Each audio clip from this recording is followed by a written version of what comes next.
न जाने कितने रास्ते अपनाता है, पर समाधान कहीं दिखाई नहीं देता। आज हम आपको एक ऐसे ही व्यक्ति की कहानी सुनाने जा रहे हैं, जिन्होंने वर्षों तक इसी भटकाव और अंधकार में जीवन बिताया है। यह कहानी है आजमगढ़, उत्तर प्रदेश के चंद्रजीत प्रजापति की। इन्होंने कई साल तक पारंपरिक पूजा साधनाएं की, बहुत जगहों पर धक्के खाए और प्रेत बाधाओं से परेशान रहे। प्रेत बाधा के कारणवश ही एक भयानक दुर्घटना में इनके पिताजी की मृत्यु भी हो गई। इनके जीवन में एक बड़ा मोड़ तब आया जब इन्हें तत्वदर्शी संत रामपाल जी महाराज जी द्वारा लिखित पवित्र पुस्तक ज्ञान गंगा मिली। इस पुस्तक को पढ़ने के बाद इनके जीवन की दिशा बदल गई। चंद्रजीत जी ने अपने शारीरिक रोग के इलाज के लिए कई अस्पतालों का चक्कर लगाया, लेकिन कोई भी इलाज कारगर साबित नहीं हुआ।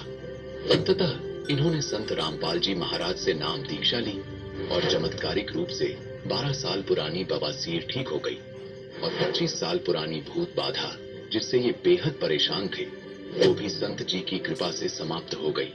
तो आइए सुनते हैं चंद्रजीत प्रजापति की दुख भरी कहानी इन्हीं की जुबानी। नमस्कार सर। नमस्कार सर। सर क्या नाम है आपका? हमारा नाम जी चंद्रजीत प्रजापति है। सर कहाँ के रहने वाले हैं आप? जी उत्तर प्रदेश आजमगढ़ जिले से हूँ। सर संत रामपाल जी महाराज से नाम दीक्षा आपने कब ली? सर हमने संत रामपाल जी महाराज से नाम दीक्षा सन 2012 में ली। सर संत रामपाल जी महाराज से नाम दीक्षा लेने से पहले आप क्या भक्ति साधनाएं करते थे? जी हम इसे नकली पंथों से जुड़े हुए थे और सभी देवी देवताओं की भक्ति किया करते थे, जिससे हमको कोई लाभ नहीं हुआ सर। सर जो भक्ति साधनाएं आप करते थे, इनसे आपको क्या लाभ मिले?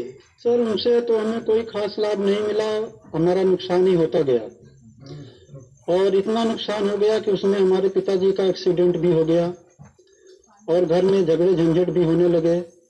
और सबसे ज्यादा नुकसान हमारा ये हुआ कि हमारी तबीयत पूरा खराब हो गई सर उस साधना करते करते, और हम अज्ञानी गुरुओं के पास पड़े रहे, इधर उधर भटकते रहे, कहीं हमें कोई सही मार्ग नहीं मिला। और हमें ऐसे ऐसे भी गुरु संत मिले हैं जो लोकल होते चलते फिरते रहते हैं, हमें जो जहाँ बताए हम वहाँ गए। एक ने हमें बताया कि रात के 12 बजे आप त्रिवेणी पे चले जाओ इलाहाबाद, 12 बजे के और 2 बजे के बीच में आप वहाँ रात को स्नान कर लेना, आपके सारे पाप धुल जाएंगे, जितने भी भूत बैताल चले जाएंगे। फिर भी हम वहाँ गए, वो भी क्रिया हमने किया, उससे हमें कोई लाभ नहीं मिला। एक ने हमें बताया कि आप हनुमान चालीसा पढ़ा करो सुबह शाम, वो भी हम नित्य करते रहे और कम से कम 10-12 साल लगातार किए, उससे भी हमें कोई लाभ नहीं मिला। एक ने बताया आप मैहर देवी चले जाओ, हम वहाँ भी गए, दर्शन भी किए, पूरे परिवार के साथ में गए, सर हमें भी वहाँ से कोई लाभ नहीं मिला। ऐसे हमने बहुत जगह धक्के खा लिए, फिर भी हमें कोई लाभ नहीं मिला। और सर हमारे भूत प्रेत की ज्यादा परेशानी थी, भूतों ने हमें परेशान बहुत कर रखा था और हमारे पूरे परिवार को परेशान कर रखा था। कभी हमारी तबीयत खराब होती है तो कभी बच्चों की, कभी हमारे धर्मपत्नी की, कभी माँ की, कभी पिताजी की, और भूतों ने ही हमारे पिताजी को एक्सीडेंट में मरवा दिया।